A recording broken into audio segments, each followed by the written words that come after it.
प्यारे बच्चों नमस्कार, स्वागत है आप सबका हमारे YouTube चैनल शिवकुल एक मंच पर।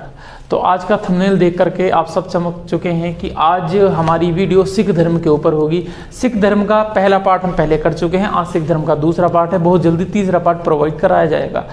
तो सिख धर्म के हम 10 गुरुओं के बारे में बात कर रहे थे। मैं आपके सामने सिख धर्म के 10 गुरुओं के बारे में चर्चा कर देता हूं। पहले उनके नाम के बारे में मैं यहाँ चर्चा कर देता हूं छोटी सी, और फिर हम देखेंगे 5 गुरुओं के बारे में हम ऑलरेडी चर्चा कर चुके हैं पहली वीडियो में। 5 गुरु इस वीडियो में कवर करेंगे। जो सिखों के 10 गुरु थे, उनमें सबसे पहले गुरु आपके नानक जी थे, दूसरे गुरु आपके गुरु अंगद देव थे, तीसरे गुरु आपके अमरदास जी थे, चौथे गुरु आपके हुआ करते थे गुरु रामदास जी, और 5वें गुरु थे गुरु अर्जुन देव जी। तो इन 5 गुरुओं के बारे में हम ऑलरेडी चर्चा कर चुके हैं, हमारे हो चुके हैं पहली वीडियो में। इसके बाद हम 6ठे गुरु के बारे में आप चर्चा करेंगे, गुरु हरगोविंद सिंह जी। 7वें गुरु गुरु हरराय जी थे, 8वें गुरु हरकिशन जी थे, 9वें गुरु तेग बहादुर जी, और जो 10वें गुरु थे गुरु गोविंद सिंह जी। तो आज हम चर्चा करेंगे बाकी के 5 गुरुओं के बारे में, जो कि आपके ये हैं। ठीक है जी। तो पहले 5 गुरुओं के बारे में हम चर्चा कर चुके थे, जिसमें आपके सबसे पहले आपके गुरु जो है नानक जी हैं, अंगद देव हैं, अमरदास हैं, रामदास और अर्जुन देव हैं। तो कहानी ये चल रही थी, जो 5 गुरु में आपके 5वें गुरु हुआ करते थे गुरु अर्जुन देव, इनकी हत्या करवा चुका था जहांगीर।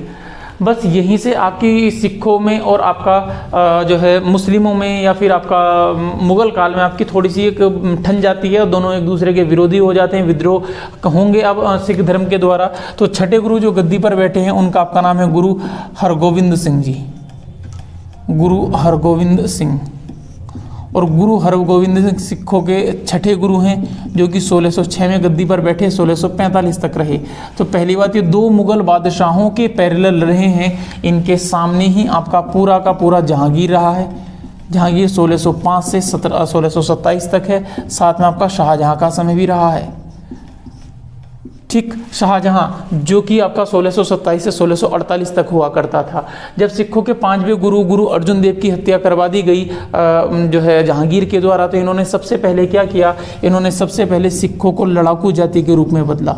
इंपॉर्टेंट प्रश्न हो सकता है, सिखों को लड़ाकू जाति के रूप में बदलने वाले कौन गुरु थे, लड़ाकू जाति बनाया। और जाहिर सी बात, आप इस शब्द को पकड़ेंगे और यहीं से आप इसकी खाल खींचना शुरू करेंगे। जब लड़ाकू जाति बनाया तो इन्होंने सबसे पहले अमृतसर की किलेबंदी की, अमृतसर की किलेबंदी। दूसरा पॉइंट आप यहीं से निकालेंगे, बिल्कुल आप याद रखने के उद्देश्य से, इन्होंने आपका मीरी पीरी की स्थापना की। 2 तलवारों के नाम थे, मीरी पीरी की स्थापना की। तीसरा पॉइंट आप यहीं से निकालेंगे, जो इनके शिष्य हुआ करते थे, इन्होंने अपने शिष्यों से धन नहीं लिया, बल्कि अपने शिष्यों से जो इन्होंने आपके हॉर्सेस घोड़े लिए, साथ में आपका हथियार लिए। क्यों? क्योंकि इनको युद्ध लड़ना था, अब सिखों के खिलाफ बगावत करनी थी, विद्रोह करना था, चुप नहीं रहना था। तो ऐसी कंडीशन में इन्होंने सारी चीज़ों को किया। साथ ही साथ इन्होंने कहा कि राजनीति और धर्म एक दूसरे के पूरक हैं। यहाँ पर एक स्टेटमेंट आप याद रखेंगे, राजनीति व धर्म एक दूसरे के पूरक हैं, सप्लीमेंट्री हैं। ठीक, इन्होंने 12 फीट ऊंचे अकाल तख्त की स्थापना की थी, 12 फीट ऊंचा अकाल तख्त बनवाया। अच्छा प्रश्न हो सकता है। इसके अलावा जब इतनी बातें हो रही हैं, तो जो है इनको जहांगीर ने इनको किले में कैद करवा लिया था, और जहांगीर ने इन्हें कैद किया। और कैद कहाँ पर किया आपसे पूछेगा एग्जाम में, तो ग्वालियर के किले में कैद किया, ग्वालियर के किले में। इस ग्वालियर के किले में अन्य 52 राजा भी हुआ करते थे, 52 अन्य राजा भी थे। इंपॉर्टेंट प्रश्न है आपका। तो जब इन्हें कैद कर लिया, तो ये बात पता लगती है आपका सूफी संत हुआ करते थे हजरत मियाँ मीर। तो हजरत मियाँ मीर के कहने पर इन्हें छोड़ दिया गया, हजरत मियाँ मीर के कहने पर इनको छोड़ दिया गया। और इनके साथ साथ इन 52 अन्य राजाओं को भी छोड़ दिया गया। इस वजह से इनकी एक उपाधि दी गई है, इनको कहा जाता है बंदी छोड़दाता। इनके बारे में एक आपका अच्छा प्रश्न ये भी है। इसके बाद ये आपका कश्मीर गए, और बाद में इन्होंने यहाँ से छूटने के बाद कश्मीर में एक आपका नगर बसाया, आपका कीरतपुर नगर, या कीरतपुर साहिब गुरुद्वारा का है आज वहाँ पर। कीरतपुर नगर इन्होंने कश्मीर में बसाया। और फिर इनकी ज्योति परमात्मा में विलीन हो गई। और अगले गुरु आपके आएंगे गुरु नंबर 7, जो कि गुरु हर राय जी थे। गुरु हर राय आपके 1645 में गद्दी पर बैठते हैं और 1661 में जो है वो गद्दी को छोड़ते हैं। तो अगले गुरु के बारे में चर्चा करूंगा, गुरु नंबर 7 गुरु हर राय जी। देखते हैं उनके बारे में 2-4 पॉइंट जो भी आपके बनते हैं। क्या थे आपके गुरु हर राय जी? 7 गुरु हर राय 1645 से 1661 1661 में। तो ये किसके पैरेलल में आपके थे? ये भी दो जो है मुगल बादशाहों के पैरेलल में थे। एक तो आपके शाहजहां के पैरेलल में थे, शाहजहां 1658 तक रहता है, ठीक है। और इसके अलावा बात करेंगे हम औरंगजेब के भी पैरेलल थे। औरंगजेब आपका 1658 में गद्दी पर बैठ जाता है, औरंगजेब के पैरेलल थे। तो कहानी क्या होती है गुरु हर राय के साथ में? जो गुरु हर राय जी थे, इनके 2 पुत्र हुआ करते थे, राम राय और हरि किशन। ये प्रश्न आप ध्यान रखें, इनके 2 पुत्र थे, एक तो का नाम था राम राय और एक पुत्र का नाम था हर किशन या हरि किशन, ठीक। जब उत्तराधिकार के, जब शाहजहां की मृत्यु हो जाती है, शाहजहां अपनी गद्दी पर अपॉइंट कर देता है दारा शिकोह को। तो दारा शिकोह को शाहजहां अपॉइंट कर देगा, क्योंकि शाहजहां के 4 पुत्र हुआ करते, दारा शिकोह था, मुराद था, शाह शुजा था और औरंगजेब था। इसमें दारा शिकोह बड़ा विद्वान व्यक्ति था, संस्कृत व्यक्ति था, सभी धर्म को सम्मान करता था, सहिष्णु था। इस बात को सोचते हुए जो है शाहजहां अपॉइंट कर देता है गद्दी पर, नॉमिनेशन कर देगा दारा शिकोह का। ये बात नहीं भाती औरंगजेब को और वहाँ पर उत्तराधिकार के युद्ध छिड़ते हैं। और जो 5 उत्तराधिकार के युद्ध हुए थे, उन आपका बैटल ऑफ सक्सेसरशिप में या फिर आपके उत्तराधिकार के युद्धों में, उत्तराधिकार के युद्ध में ये दारा शिकोह का साथ देते हैं। इन्होंने दारा शिकोह का साथ दिया।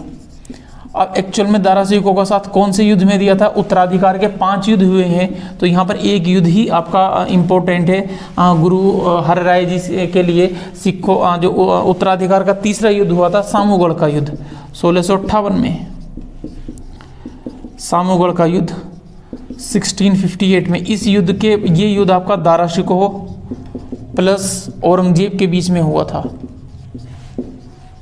दारा शिकोह वर्सेस औरंगजेब, और औरंगजेब के साथ आपका मुराद भी इसमें था। इसमें दुर्भाग्यवश हार जाता है दारा शिकोह। हालांकि दारा शिकोह का साथ दे रहे थे गुरु हर राय जी।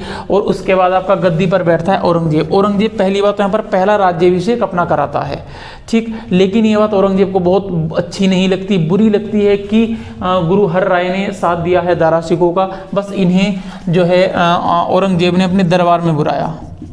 तो ये प्रश्न पूछता है कि किस गुरु को औरंगजेब ने दरबार में बुलाया था? औरंगजेब ने अपने दरबार में बुलाया, लेकिन ये आपके दरबार में नहीं गए। तो इन्होंने जब दरबार में नहीं गए तो इन्होंने अपने पुत्र राम राय को भेजा, और राम राय ने गलत एक्सप्लेनेशन की औरंगजेब के सामने गुरु गोविंद जो है गुरु ग्रंथ साहिब की। बस ये बात आपकी आगे अखरेगी और जो आपके सिखों के अगले गुरु आएंगे हर किशन, यहाँ पर इफेक्ट डालेगी। चलिए बात करते हैं गुरु हर किशन की। तो सिखों के 7वें गुरु आपके हुए हैं गुरु हर किशन, 8वें गुरु आपके होंगे, 7वें तो आपके यही थे गुरु हर किशन।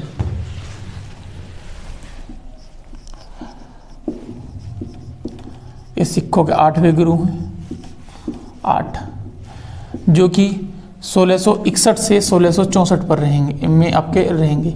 इनके बारे में 2 पॉइंट आप पहले बहुत ध्यान से समझेंगे। सिखों के सबसे कम उम्र के गुरु गुरु हर किशन हैं। सिखों के सबसे कम उम्र के गुरु,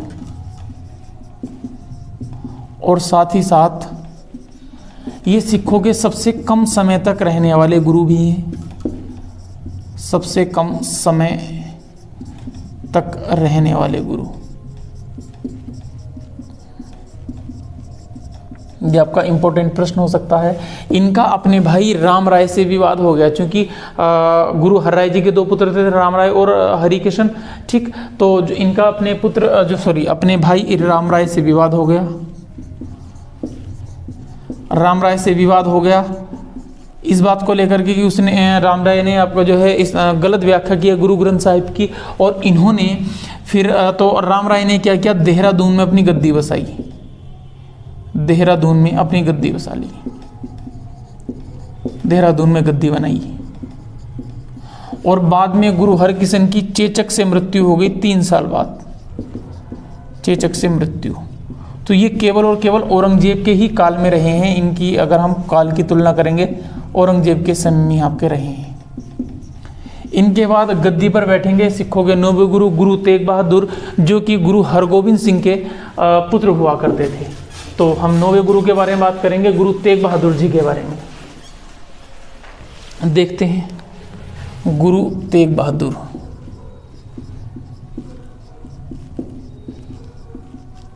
सिखों के नौवें गुरु रहे हैं, जो कि 1664 से 1675 तक गद्दी पर बैठेंगे। इस समय भी केवल और केवल आपका औरंगजेब ही है, और औरंगजेब की धार्मिक कट्टरता बहुत ज़्यादा बढ़ चुकी है। तो पहले से गुरु तेग बहादुर के बारे में बात कर लेते हैं। नंबर 1 वही पॉइंट है, ये आपके गुरु हरगोविंद सिंह के पुत्र थे, गुरु हरगोविंद जी के सुपुत्र हुआ करते थे। ठीक है, इन्होंने आनंदपुर नगर की स्थापना की थी, आनंदपुर नगर भी इन्होंने बसाया है। ठीक जी। इसके अलावा अगर मैं आपसे बात करना चाहूँगा तो इन्होंने अपनी ये गद्दी बनाई थी, आपकी मक्खेबाल में गद्दी की स्थापना की थी, ये आप बात ध्यान रख सकते हैं। और इनका जो विरोध था वो 22 गद्दी के प्रमुखों ने किया था, 22 गद्दी के प्रमुखों ने इनका विरोध किया था, प्रमुखों ने विरोध किया। ठीक, परंतु ये गुरु बने। इसके बाद में औरंगजेब ने इन्हें बुलाया अपने दरबार में और इस्लाम स्वीकार करने के लिए कहा, लेकिन ये आपके सच्चे गुरु थे, इन्होंने इस्लाम स्वीकार नहीं किया, सच्चे सिख थे। और जब इन्होंने इस्लाम स्वीकार नहीं किया और अपने सिख धर्म का पालन किया तो इनका शीश कटवा दिया गया औरंगजेब के द्वारा। तो औरंगजेब ने इनका आपका शीश कटवा दिया, और ये कुकृत्य औरंगजेब ने आपका दिल्ली के चांदनी चौक पर करवाया था। और वहीं चांदनी चौक पर इसी की याद में 2 गुरुद्वारे बने हैं, इसी घटना की याद में 2 गुरुद्वारे हैं आपके, गुरुद्वारा शीशगंज साहिब और रकाबगंज साहिब। एक तो गुरुद्वारा शीशगंज साहिब है और एक आपका गुरुद्वारा रकाबगंज साहिब है।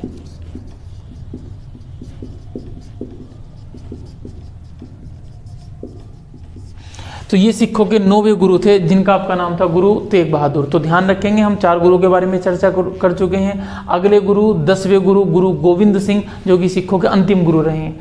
देखते हैं गुरु गोविंद सिंह के बारे में। 10वें गुरुओं के बारे में बात करेंगे, गुरु गोविंद सिंह जी। देखिए, देखते हैं गुरु गोविंद सिंह जी। तो सिखों के 10वें और अंतिम गुरु थे आपके गुरु गोविंद सिंह।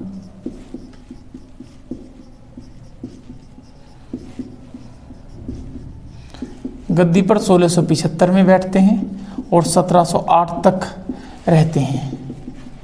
एक लंबा समय इनका कार्यकाल का था, 1675 से 1708 तक। इनको सर्वंशदानी या संत सिपाही भी कहा जाता है। इनका जन्म आप बात करेंगे तो 1666 में पटना में हुआ था। ठीक, ये ध्यान रखेंगे। इनके अन्य नाम की बात करोगे तो इनको सर्वंशदानी भी कहा जाता है। ये केवल और केवल ये आपका केवल नहीं, आपका औरंगजेब के समय तो आपके रहे ही रहे हैं, और इसके अलावा आपका बहादुर शाह प्रथम के समय भी आपके रहे हैं। औरंगजेब का पुत्र था आपका मुअज्जम, इसका नाम था आपका बहादुर शाह प्रथम या शाह आलम फर्स्ट, बहादुर शाह फर्स्ट के इसके समय आपके रहे हैं, जो कि 1707 से 1712 तक रहा था। ठीक है जी। खैर, इनका जो अन्य नाम है, इनको सर्वंशदानी कहा जाता है, ये इनका नाम है। साथ ही साथ इनको कहा जाता है संत सिपाही कहा जाता है। तो आप इनके 2 नामों के बारे में भी ध्यान रखेंगे, आपका इंपॉर्टेंट प्रश्न हो सकता है। ठीक है, सिखों 10वें गुरु थे तो आपको पता ही। हाँ, इन्होंने क्या किया था, इन्होंने गुरु परंपरा को समाप्त किया, गुरु परंपरा को समाप्त किया। और जब समाप्त किया तो इन्होंने कहा कि जो गोविंद साहिब है वही हमारी ग्रंथ होगी, जो ग्रंथ साहिब है वही हमारी गुरु होगी। इसीलिए ग्रंथ साहिब को उस दिन के बाद से गुरु ग्रंथ साहिब कहा जाने लगा। इन्होंने ग्रंथ साहिब को ही गुरु मानने का आदेश दिया, ग्रंथ साहिब को गुरु मानने का आदेश दिया, गुरु माना। तब से ग्रंथ साहिब को कहा जाता है गुरु ग्रंथ साहिब। इन्होंने पाहुल त्योहार आरंभ किया था, पाहुल त्योहार आरंभ किया, और साथ में इन्होंने आपके 5 ककार भी आरंभ किए। अभी 5 ककार लागू किए, इस बात का क्या मतलब है? देखो हिंदी में जब आप संस्कृत पढ़ते हो तो संस्कृत में एक आपका नियम होता है, एक सूत्र है आपका, पाणिनि का सूत्र है वर्णात्कारः। जितने भी वर्ण हैं सबके पीछे अकार शब्द लगेगा, जैसे अकार, इकार, उकार, ककार, डकार, ऐसे आपके सारे होते हैं। ऐसे यहाँ पे आपका ककार का आपका मतलब है के प्लस अकार, मतलब 5 वो चीज़ें सिक्खों को एक सच्चा सिक्ख आपके 5 उन चीज़ों को धारण करता है जो कि आपकी के से आरंभ होती हैं। वो 5 आपके कौन कौन से हैं? केश, उसे बाल रखने अनिवार्य है। कड़ा, उसे हाथ में कड़ा पहनना अनिवार्य है। कच्छ, उसे आपका अंडरवेयर पहनना अनिवार्य है। कृपाण, आपका उसको छोटी सी तलवार, इसको कृपाण कहा जाता है, वो रखना अनिवार्य है। और कंग मतलब एक कंघी रखना अनिवार्य है। तो ये 5 ककार हैं आपके, केश, कड़ा, कच्छ, कृपाण, कंग। और इन्होंने कहा जो सिख हैं, सिखों के जो पुरुष हैं वो अपने नाम के आगे सिंह लगाएंगे और महिलाएं अपने नाम के आगे कौर लगाएंगी। इसलिए जो महिलाएं होती हैं अपने नाम के आगे कौर लगाती हैं और इनके नाम के आगे आपका लगता है सिंह। ठीक है, इसलिए इनका आपका नाम था गुरु गोविंद सिंह। इन्होंने अपने नाम का भी आपका सिंह लगा लिया था। इसके अलावा इन्होंने 1699 में 1699 में वैशाखी के दिन स्थापना की थी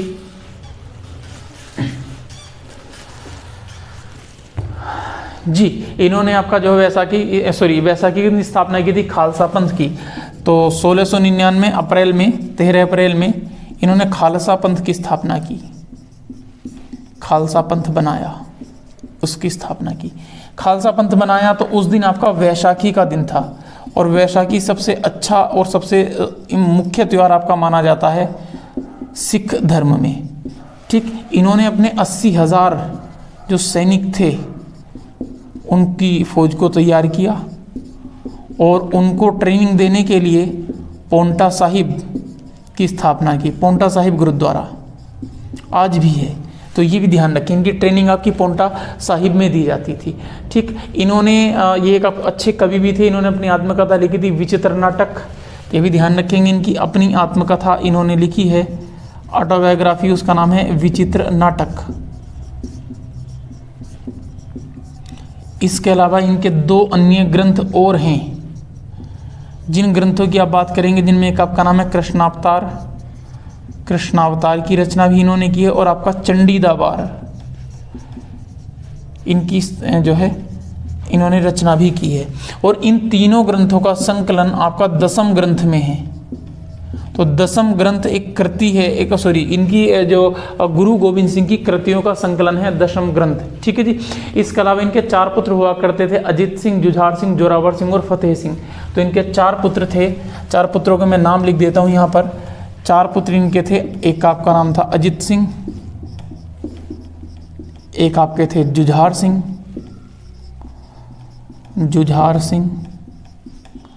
एक आपके थे जोरावर सिंह और एक आपके थे फतेह सिंह।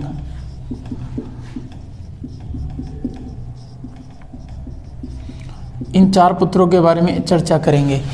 तो देखते हैं इसके बाद क्या हुआ। इन्होंने सिखों ने जो है गुरु गोविंद सिंह ने सिखों के ओर से, या ये तो सिख थे आपके, सिखों के गुरु थे, तो इनके समय में गुरु गोविंद सिंह के और सिखों के आपके युद्ध हुए थे 5, जो कि आपके मुगलों से हुए थे। इनके मुगलों से 5 युद्ध हुए, तो ध्यान रखेंगे 5 मुगल सिख युद्ध इस समय आपके हुए हैं, मुगल सिख युद्ध। इनके बारे में चर्चा कर लेते हैं। तो अगर मैं पहले सिख और मुगलों के युद्ध की बात करूंगा तो आपका नांदेड़ का युद्ध हुआ था, नांदेड़ का युद्ध 1687 में, 1687। ठीक, ये युद्ध आपका जीत गए थे, सिख जीते हैं। मैं केवल सिखों की बात कर रहा हूँ, आपके सिख जीते हैं। ठीक, इसके अलावा दूसरा आपका युद्ध होता आनंदपुर का फर्स्ट युद्ध, आनंदपुर का प्रथम युद्ध।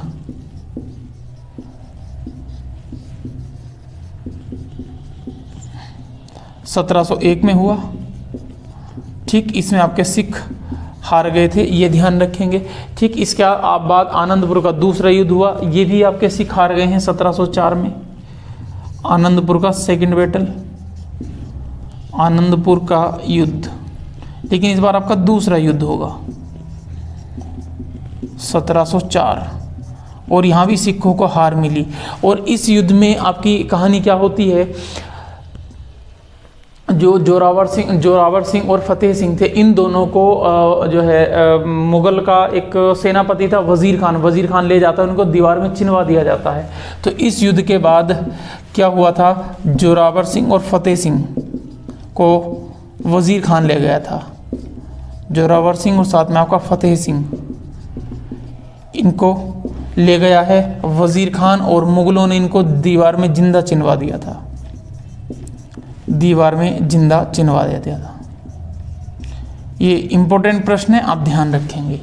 इसके बाद तीसरा आपका युद्ध होता है बैटल ऑफ चमकौर का युद्ध, सबसे प्रसिद्ध युद्ध रहा है। और अगर आप पूरे विश्व में किसी भी युद्ध को पढ़ना चाहते हैं तो मेरी आपसे दरख्वास्त है, विनती है आपसे कि आप किसी युद्ध को पढ़ें या ना पढ़ें, कोई फ़र्क नहीं पड़ता, आप कम से कम एक बार बैटल ऑफ चमकौर के युद्ध को पढ़ करके देखें, आप खुद समझ जाएंगे कि असली युद्ध क्या होते हैं। ये था आपका बैटल ऑफ चमकौर या फिर आपका चमकौर का युद्ध। कोई एक वीडियो केवल और केवल चमकौर के युद्ध के बाद बनाऊंगा, तो यहीं पर आपकी बड़ी कहानी आती है, एक सिख सवा लाख के बराबर कैसे ये कहानी प्रचलित हुई, ये घटना आपकी हुई है, का बड़ा इंपॉर्टेंट प्रश्न है, संजीदा प्रश्न है। चलो खैर, कभी इसके बारे में चर्चा करेंगे। बैटल ऑफ चमकौर आपका 1704 में हुआ था और जीते थे कौन, सिख ही जीते थे, ठीक है। अच्छा, इस युद्ध में आपका क्या हुआ था, इस युद्ध में आपका अजीत सिंह और जुझार सिंह, इन दोनों की मृत्यु हो गई थी, इसीलिए इन्हीं का नाम था सर्ववंशदानी। इनका पूरा वंश ही आपका यहाँ समाप्त हो चुका है। इसमें अजीत सिंह और जुझार सिंह की मृत्यु हो गई थी, अजीत सिंह जी और जुझार सिंह जी, इन दोनों की आपकी मृत्यु हो गई, ठीक। इसके बाद आपका पांचवा युद्ध होता है खिड़दाना का युद्ध, 1706, और इसमें आपकी मिली है जीत। तो 5 युद्ध हुए हैं, जिनमें से आपके 2 युद्ध हारे हैं, 3 युद्ध जीते हैं। और इसके बाद औरंगजेब की मृत्यु हो जाती है 1707 में। तो सिखों का मुगलों से संघर्ष खत्म हो जाता है। अगला बादशाह जो बना बहादुर शाह जफर फर्स्ट, इनका गुरु गोविंद सिंह के साथ मधुर संबंध हो गए और इनके बुलावे पर जो है इनके साथ जा रहे थे। गुरु गोविंद सिंह दक्षिण भारत में थे उस समय, और दक्षिण भारत में महाराष्ट्र में आपकी जगह पड़ती है नांदेड़। तो नांदेड़ में 1708 में अक्टूबर 1708 में एक व्यक्ति था अजीम खान ने इनकी जो है हत्या कर दी थी 1708 में, ध्यान रखेंगे 1708 में चाकू मारकर अजीम खान ने हत्या कर दी थी नांदेड़ में। अजीम खान ने नांदेड़ में हत्या कर दी। नांदेड़ आपका महाराष्ट्र में पड़ता है। और इसके बाद इन्होंने अपना जो सिख धर्म था उसकी कमान सौंप दी थी बंदा बहादुर को। और बाद में अगले आएंगे बंदा बहादुर, और बंदा बहादुर के बाद की कहानी कैसे शुरू होती है। और वहाँ पर आपकी जो सिख धर्म 12 मिसलों में बटा था, जिसमें आपकी सुकरचकिया प्रमुख थी। और वहाँ पर आपका महाराजा जो हम चरत सिंह से बात करेंगे, चरत सिंह, महासिंह, अजीत सिंह, है ना। और यहाँ से खड़क सिंह, इनसे आगे बात करते हुए नौनिहाल सिंह, शेर सिंह, और लास्ट में दलीप सिंह तक चर्चा करेंगे अगली वीडियो में। तब तक के लिए आप इसे पढ़ते रहें और आप लगातार अपनी पढ़ाई से अपडेट रहें। खैर, अगली वीडियो में मिलते हैं अच्छे से टॉपिक के साथ। तब तक के लिए शुक्रिया, नमस्कार, धन्यवाद, थैंक्स।